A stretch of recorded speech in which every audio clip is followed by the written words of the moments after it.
জুটকে নিয়ে আমাদের ভাবতে হবে। জুট নিয়ে যেটা হয়েছে যে আমরা জুটের ডাইভার্সিফিকেশনের কথা বারবার আসছে। সমস্যা যেটা মূল যেটা সমস্যা সেটা হচ্ছে যে জুট কেউ পচাতে চান না। আপনারা জুট পচানো দেখেছেন গ্রামে, যে কি ভয়াবহ একটা জিনিস। আমরা এই জায়গার থেকে আসলে এই গত 150 বছর এই কোনো টেকনোলজি আনি নাই কীভাবে জুটকে আমি রটিং করব। আর জুটের যদি আমি ভালো মতো রটিংটা না করতে পারি, কোনো নতুন কোনো কম পানি খরচ করে এটাকে জুটের আঁশ ছড়ানো যদি আমরা না করতে পারি, জুট টিকবে না। আমি যতই গোল্ডেন ফাইবার বলি, এটা টিকবে না। কেননা ইয়াং যে ছেলেটা বড় হচ্ছে সে তো জুট রটিংয়ে যাচ্ছে না। আমার চাস্তো ভাইরা কেউ করে না। আমি যেই বংশে আছি সেই বংশে 97 জন আছে, আমি হিসাব করে দেখছি, তার মধ্যে একটা ফ্যামিলি জুট রটিং করে, আর কেউ করে না।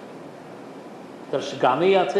আমাদের ফ্যামিলি ঢাকার দিকে 2-1 জন ঢাকায় আসছে, বাকিরা কেউ এই কাজটা করতে চায় না, অন্য কাজ করে। কারণ জুটকে তো আমার বাঁচাতে হবে। চাইনিজ কালকে পরশুদিন আসছিলেন চাইনিজ, ওদের একজন খুব বড় চাইনিজ এক্সিম ব্যাংকের অফিসিয়ালরা আসছিলেন। তারা বাংলাদেশের জুটে বড় রকমের ইনভেস্টমেন্ট করতে চান। 1 মিলিয়ন টন জুট ওনারা প্রসেস করতে চান, সেটা দিয়ে বায়ো ফার্টিলাইজার করতে চান, সেটা দিয়ে ওনারা এনার্জি করতে চান, সেটা দিয়ে ওনারা প্লাস্টিকের অল্টারনেটিভ, আমরা যেই অল্টারনেটিভ করছি সেটা অনেক প্রাইসি। আনফর্চুনেটলি 25 টাকার ব্যাগ কেউ নেবে না। ওনারা এটাকে আরও কত ভালো টেকনোলজি এনে এটাকে আরও এফোর্ডেবল প্রাইসে করে গ্লোবালি এটাকে কীভাবে বিক্রি করা যায় সেটা নিয়ে হবে। তো আমরা যদি আমাদের জুট আর তাদের টেকনোলজি ম্যাচ করাতে পারি, jute can B a big.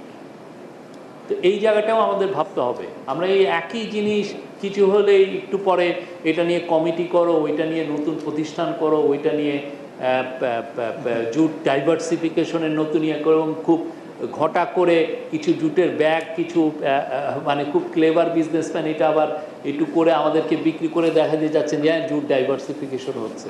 তো অনেস্টলি স্পিকিং জুট নিয়ে আমাদের কোনো অগ্রগতি নেই।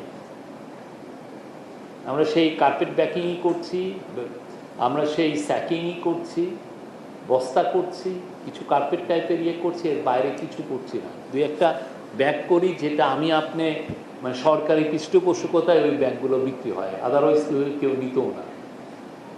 এই জায়গাটাতে তো আমাদের বেরোতে হবে, এমন করতে হবে যেটা গ্লোবালি সবাই এটা নেওয়ার জন্য এক ধরনের ঢেউ উঠে। সেই ঢেউটা তো আমরা উঠাইতে পারি নাই। তো এই জায়গাটাও আমাদের আসলে দেখতে হবে। আমাদের ভবিষ্যৎ এগ্রিকালচার, এর বাইরে না, আমাদের সেই জায়গায় যেতে হবে।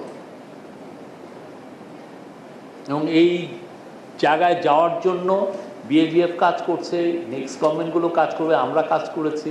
প্রফেসর ইউনূস তার কিছু ভিশন দিয়েছেন, সেই ভিশন নিয়ে সবাই আমরা এই অনেকগুলো প্রতিষ্ঠান কাজ করছে। কিন্তু আমাদের সেই জায়গায় যেতে হবে যেদিন একদিন আমরা প্রাউডলি বলতে পারি যে আমরা এশিয়ার নেদারল্যান্ডস।